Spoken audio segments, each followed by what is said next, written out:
Hey, it's Yesenia from Novels and Nectar. If you're new here, welcome.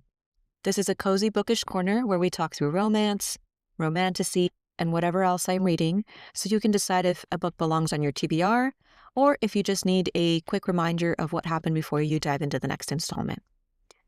In each episode, I'll share a quick review, then a spoiler-heavy summary for those of you who've already read the book and just want a refresher.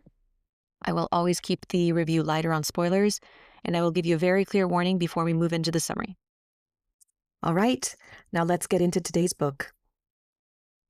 Today we're going to be talking about The Scattered Bones by Nicole Scarano. And before we get into the review, here are a few quick stats so that you know what you're walking into. This is a dark fantasy romance with vibes along tragedy, brutality, gothic, but also very deeply romantic. There is a dual timeline between past and present. And when it comes to spice level, it's about a low mid with a few open door scenes, but most of the intimacy is very emotional and very tender. Some key content warnings include death, dismemberment, graphic violence, grief, and torture. Okay, with that in mind, let's go ahead and jump into the review. This story was unlike anything that I've read recently, with a lot of feelings in the direction of In the Veins of the Drowning, and with a little bit of a whisper of like Frankenstein energy. It's tragic, but also very deeply romantic. I couldn't put it down. The narrative structure jumps back and forth between past and present. And I'll be honest, most of the time, I'm really not a big fan of dual timelines, but here, it absolutely worked. The way that Scarano weaves between Sella's brutal present-day quest and the tender, aching moments of her past with Cade created this beautiful contrast that made the story hit even harder. Every time that the story shifted back to the past, I found myself wanting to stay with them just a little longer. I kept aching to return to them, to watch them fall in love in the stolen moments, to see how Cade taught her how to live, how to love, to touch, to kiss, the yearning, the slow burn, the way that they choose each other, knowing what the cost is if they get caught, was just beautiful. When we start coming back to the present day, the timeline, we begin to experience how brutal and unrelenting reality is. But when we get those glimpses into their love story, she gave us something to hold on to. The concept of the stranger and the mystery around him was also a very intriguing element. I had an idea of who he was, but we aren't really sure about his intentions, and that added to the story. The relationship that he develops with Sella also held its own tenderness in its own way after everything that she has been denied. I felt like the story was just a perfect balance of heartbreak and hope, and I think the way that Nicole wrote it, giving us those moments of light to survive the darkness, were so well done. So if you love gothic romance with a tragic edge, morally complex gods, and a love story that defies death itself, you should absolutely give this a go.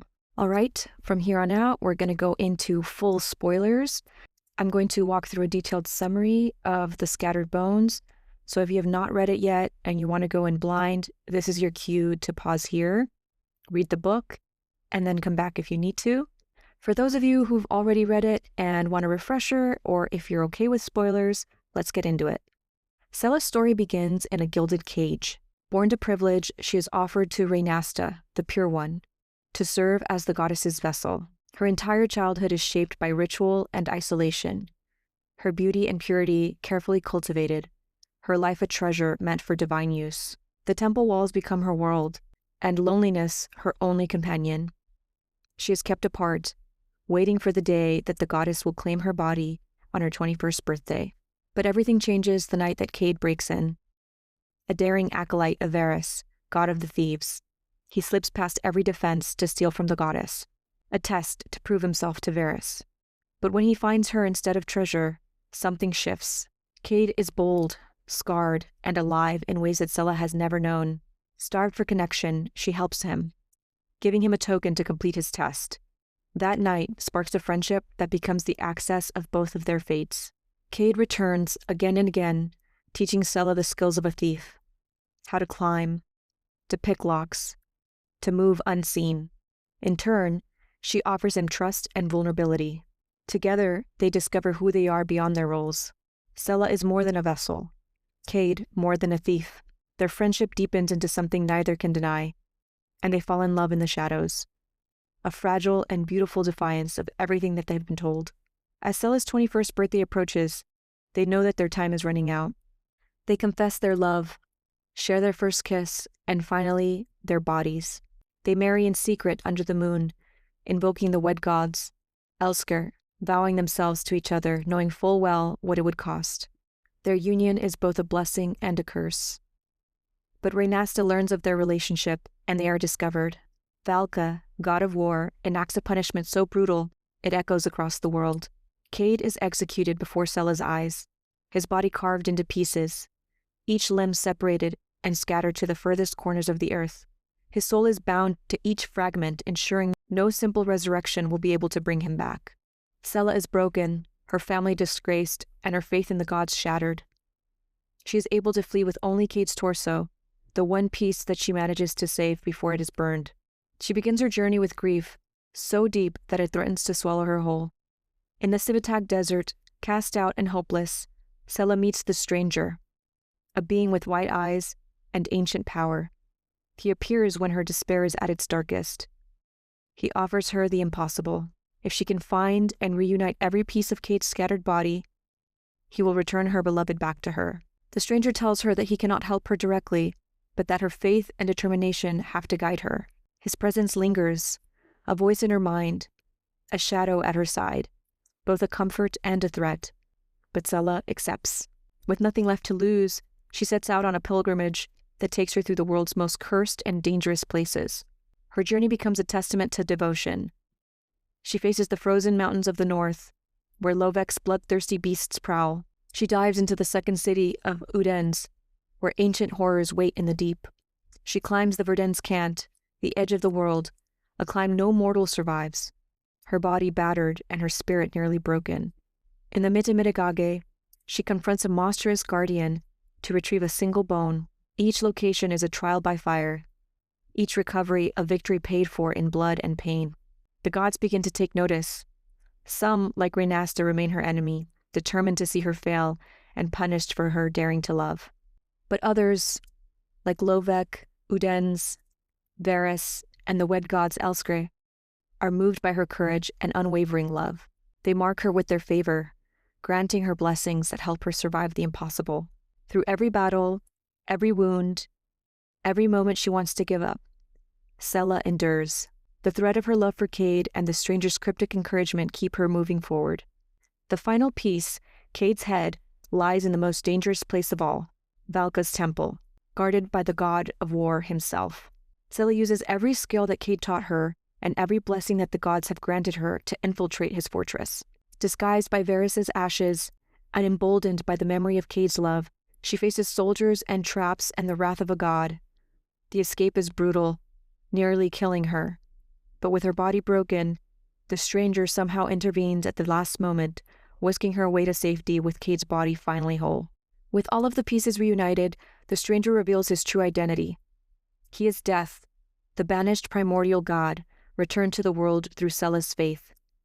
He once loved Reynasta's twin and was punished for it, banished, his story and himself erased. The suffering inflicted on Sela and Cade echoes that ancient crime, a cycle of jealousy and loss. Cade's resurrection ritual is dark and violent, and as Cade returns to his body, he is told of the costs that he will have to pay. His soul, once scattered, will forever be changed. He is alive, but also marked by death, by trauma, and by the magic that has brought him back. But Sela's love is unwavering. She accepts him, scars and all, and becomes his anchor as he learns to live again.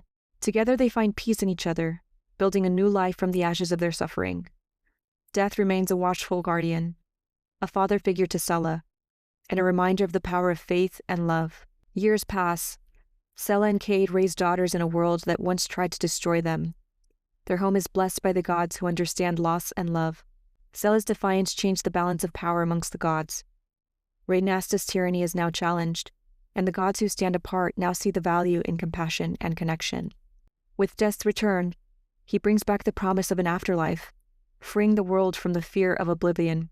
The legacy of Stella and Cade's love is a testament to the power of choice, the endurance of hope, and the possibility of redemption.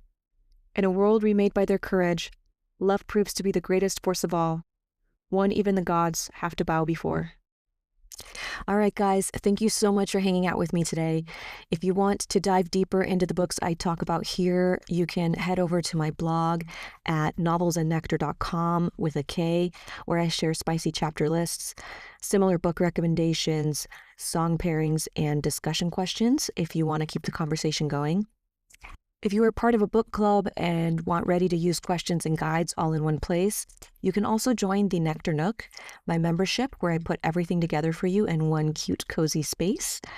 And if you want to keep up with new episodes and new reads, be sure to hit the subscribe button and join my newsletter so you never miss a bookish update.